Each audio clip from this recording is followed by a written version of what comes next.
G'day YouTube, Joby from Oz here. Well, it's time for a bit of a workshop update, and it's been a little while, but lots has happened, all good stuff. Dad is making some progress on the SIP Hydroptic 6, just getting it all cleaned up and ready to rock and roll again. We've also got a couple of other items, an Archdale radial arm drill and a SAG lathe that are also being cleaned up. I've got a couple of projects that have been on the slow burn, waiting for some parts to come in. One of those is the rewind of the three-phase motor on the DeWalt table saw, the radial arm saw. And today I finally received my wire, which came from Temco in the US. I was having a bit of a struggle trying to find the source, but anyway, eventually I got it, and it's come well packed, super quick ship once they've sent it, and I've now got wire in hand. I've also been trying to find information on how to wind a three-phase motor, and most recently trying to understand what the different winding patterns actually get us. There's like a concentric wound pattern, and then there's another name which eludes me. I'll try and put the label here.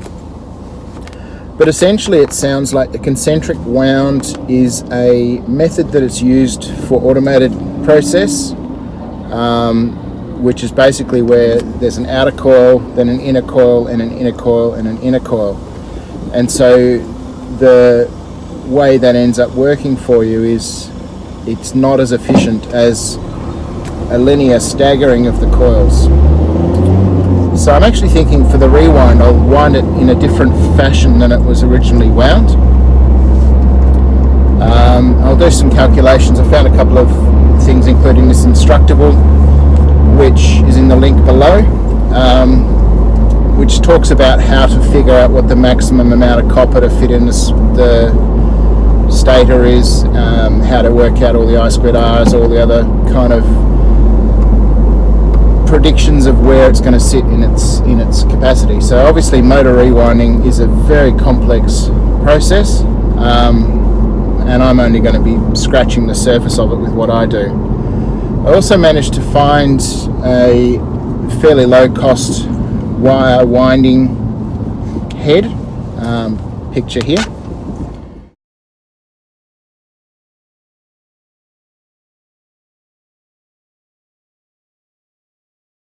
And the point of the wire winding head is to essentially count the number of turns, so I've got the same number of turns each time. So once I figure out what size my coils will need to be, I'll 3D print up a winding mold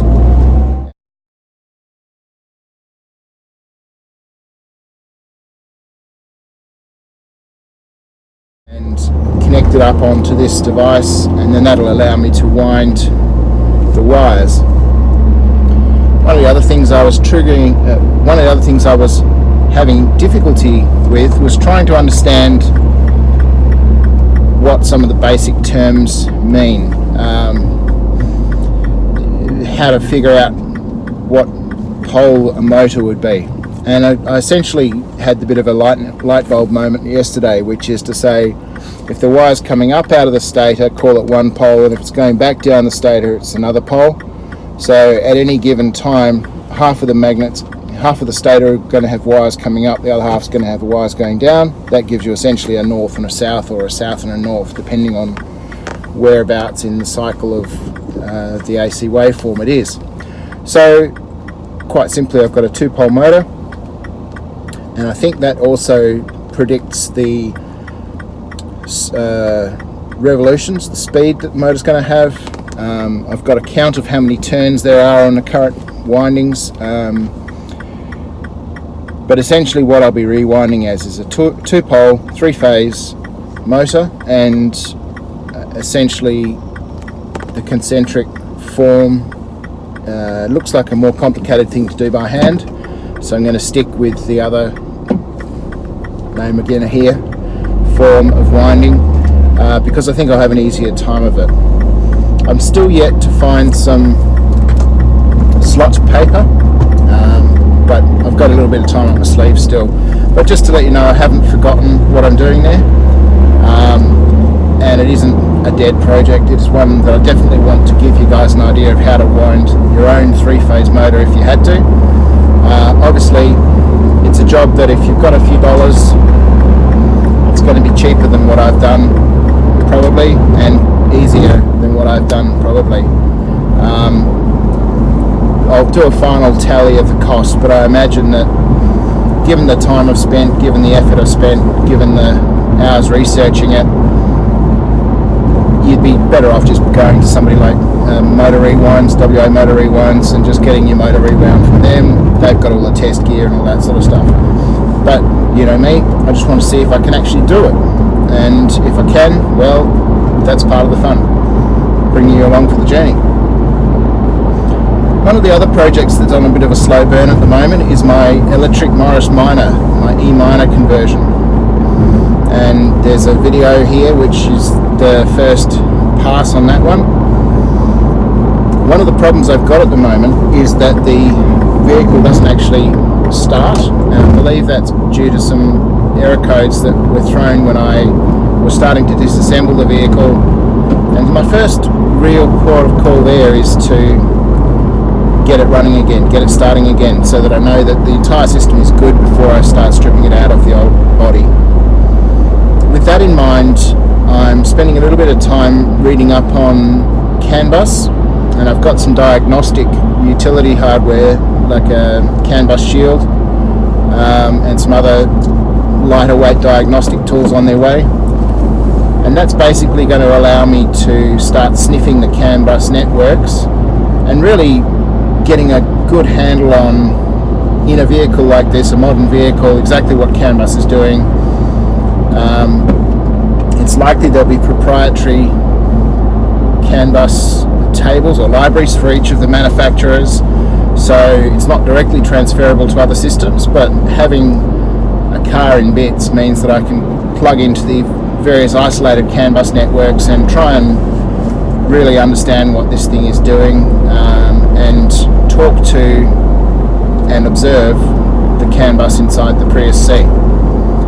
That then should hopefully get me the ability to migrate that knowledge across to the Mini. One of the big laments I have with the Mini Countryman that I have is that I ordered it with what they call Boost Radio, which essentially was meant to include internet connectivity, and in Australia at the time the legislation was such that they weren't allowed to give their software out, but they've changed now and they are able to give the software out, but I've been unable to get Mini to actually retrofit that into my vehicle.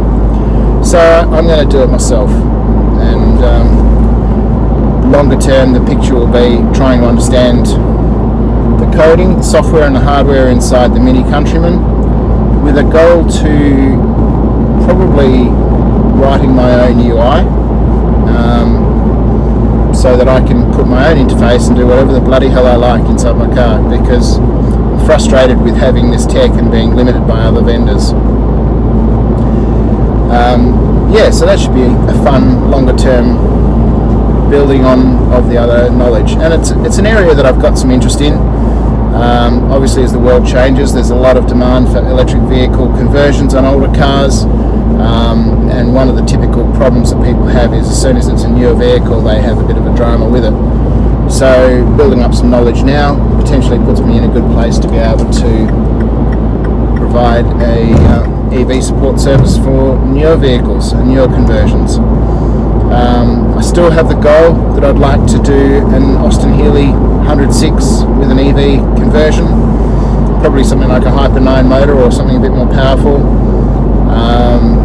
because I reckon that would just be an absolute killer vehicle, looking classic, but of course zero fuel requirements to drive. And we do have a car there which I would like to be able to use that for. I'll obviously have to have the hard conversation with the old man, but yeah, definitely one of the things on the list. So yeah, that's a couple of updates on some projects that have been on a bit of a slow burn. I also sold the RF30, the Rongfu, a couple of weeks back, which means I've now finally got space in the workshop to put the Sieg back together, and that gives me a CNC capability.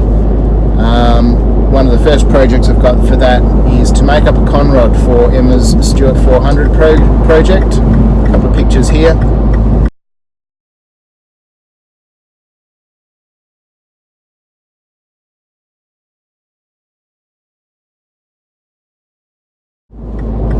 And this I've just been slowly modelling up to get an idea of how to use Fusion 360 and how to then do the whole tool chain through to production on a CNC mill. So that should be a fun one once I get the seed back together. But look, it's all happening. The dyno is nearly back on the road again. I did the brake drum for that the other day. My brother's waiting to get the studs. He's replacing the studs. Then that should be back together. There's the welding job on the thermostat cover that I've got to finish off, so that we stop the water leak, and then we'll have a truck, which should be good.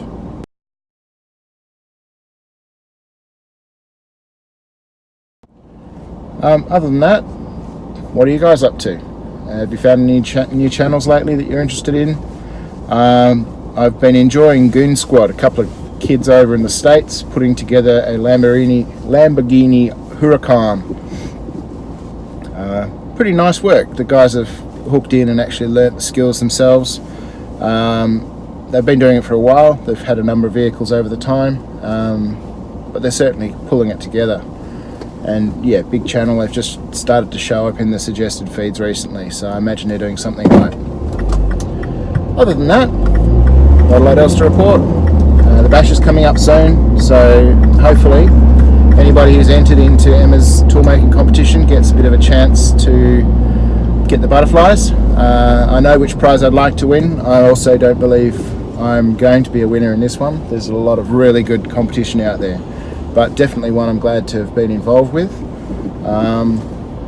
Yeah, have a good time at the bash, guys, and we'll speak to you soon.